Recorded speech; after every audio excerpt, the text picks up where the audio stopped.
मेघालय में हनीमून, फिर पति की हत्या। रात 1 बजे यूपी के ढाबे पर कैसे पहुंची सोनम। इंदौर कपल केस की पूरी कहानी।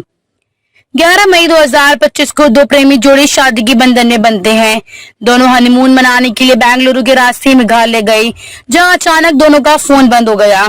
कुछ दिन बाद पति की लाश मेघालय की खाई में मिली और पत्नी गायब थी। पत्नी की खोजबीन शुरू हुई। दोनों के साथ क्या हुआ, कैसे हुआ, किसने किया, इन सवालों के जवाब कोई नहीं जानता था। मध्य प्रदेश से लेकर मेघालय तक पूरे पुलिस परिवार समेत सियासी गलियारों में भी यह मामला सुर्खियां बटोरने लगा। 23 मई को लापता होने के बाद 17 दिन से राजा रघुवंशी और सोनम रघुवंशी की कहानी सभी के लिए सस्पेंस बनी हुई है। मगर अब इस केस में एक खुलासा ऐसा हुआ है जिसने सभी के होश उड़ाकर रख दिए।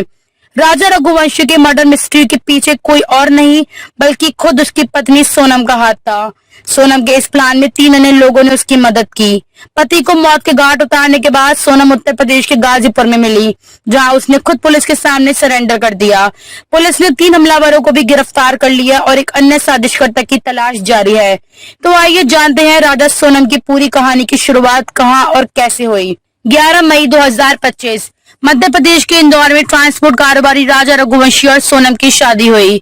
20 मई 2025 राजा रघुवंशी पत्नी सोनम के साथ हनीमून के लिए मेघालय रवाना हो गए। 22 मई 2025 कपल ने सोहरा की यात्रा की और शिलांग में 4 दिन के लिए बाइक किराए पर ले ली। 22 मई 2025 राजा और सोनम ने मावल खैत गांव घूमा। इसके बाद गाइड के साथ दोनों नोंगरियाट गांव के डबल डेकर पुल की तरफ चले गए। 23 मई 2025 नोंगरियाट गांव की मुखिया ने पुलिस को गोल्डन पाइन्स ढाबा के पास लवारिस बाइक मिलने की सूचना दी। 24 मई 2025 राजा रघुवंशी और सोनम का परिवार से कनेक्शन टूट गया। 27 मई 2025 परिजनों ने इसी सूचना स्थानीय प्रशासन को दी, जिसके बाद एमपी के मंत्री कैलाश विजयवर्गीय ने गृह मंत्री अमित शाह से बात की। 27 मई 2025 राजा सोनम की गुमशुदगी के बाद सियासी खेमा भी एक्टिव हो गया। मध्य प्रदेश के मुख्यमंत्री मोहन यादव ने मेघालय के मुख्यमंत्री कोनराड सांगमा से फोन पर बात की।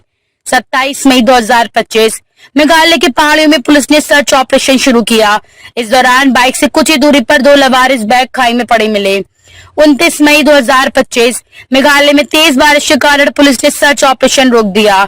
2 जून 2025 राजा रघुवंशी का शव गहरी खाई में पड़ा मिला। शव को पोस्टमार्टम के लिए भेजा गया। पत्नी सोनम अभी भी लापता थी। 3 जून 2025 राजा की पोस्टमार्टम रिपोर्ट में खुलासा हुआ कि उसकी हत्या पेड़ काटने वाले हथियार से की गई है। 4 जून 2025 राजा रघुवंशी का शव इंदौर लाया गया। 5 जून 2025 शिलांग के होटल के रिसेप्शन से राजा और सोनम का सीसीटीवी फुटेज मिला।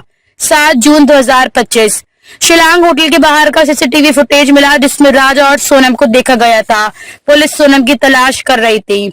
9 मई 2025 यूपी के गाजीपुर में सोनम ने पुलिस के सामने अपना गुनाह कबूल कर लिया।